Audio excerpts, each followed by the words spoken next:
ئامانجی سەرەکی هەموو جۆرەکانی عیبادەت پەروەردەکردنی مرۆڤەکانە لەسەر ئەخلاق و ڕەوشت جوانی.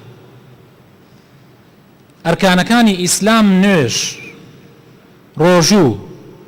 زەکات، حەج هەمووی بۆ پەروەردەی ئەخلاقیە. خوای تەعالا ئەم ئەرکانانەی ئەم پایانەی داناوە تاوەکو مرۆڤەکان هەر عیبادەتێکی لایەک لە لایەکانی مرۆڤ پەروەردە ئەکا لەسەر ئەخلاق، لەسەر ڕەوشت. بۆ نمونە خوای تەعالا لە قورئانی پیرۆزە ئەفەرمێ لەبارەی نوێژەوە ئەفەرمێ ئین الصەلاة تەنها عن الفحشاء والمنکر. یعنی نوێژ ئینسان لە خراپە و خراپەکاری دوورەخاتەوە. کەوابوو ئەگەر من لەم تەنهەه صەلاته عن الفحشاء والمنكر كوابو أو صلاة نية كخوا أيوه بهمان شيوة زكاة خوي تعالى لقرآن بيروز أفرمي خذ ببيغمر أفرمي صلى الله عليه وسلم خذ من أموالهم صدقة تطهرهم وتزكيهم بها لما لكانيان زكاة دركة يعني زكاة وربقرة تاوكو تطهرهم يعني درويان باكاتوا يعني مالكانيان باكاتوا سامانيان باكاتوا وتزكيهم تاوكو ناخيشيان باكاتوا يعني زكاة بو اويا كدروا وناوا انسان باك ببيتوا درباري حج خوي تعالى افرمي فمن حج فلا رفث ولا فسوق ولا جدال في الحج. طبعا يعني مسائل اخلاقية. فلا رفث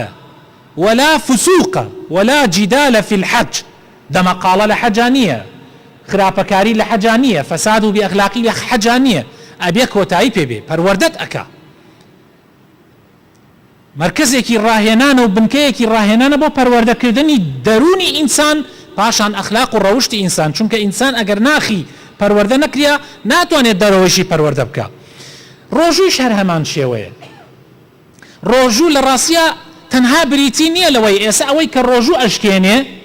أوي كالروجو أشكيني للشرعة بريتية لماني خواروا يك خواردن دو خواردنوا سي تيكلبون لقل هاوسرا يعني للروجة لشوا دروسة تيكلب بي بس بالروج دروس نية روجو بطالكاتوا وقصي بروبوچو درو بوختيان أو خرابة كاريانا. خوي تعالى لقرآن بيروزا لا سورة بقرة آياتي 187 أفرمي كلوا واشربوا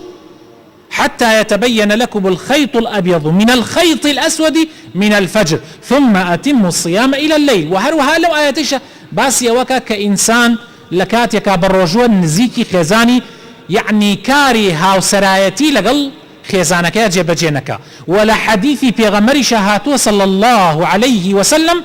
خوشويسي خوا أفرمي من لم تنهه عفوا من لم يدع قول الزور والعمل به فليس لله حاجة في أن يدع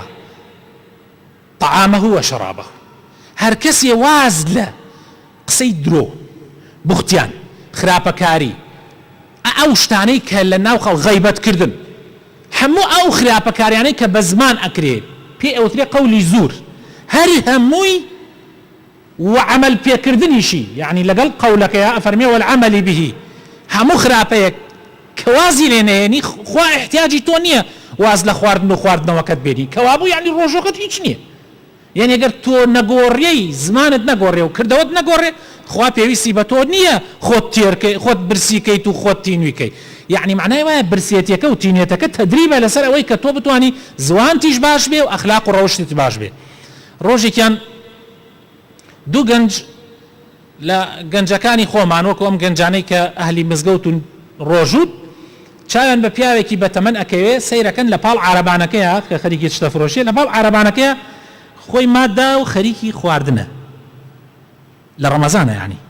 لەم ڕەمەزانە خەریکی خواردنە ئەوانیش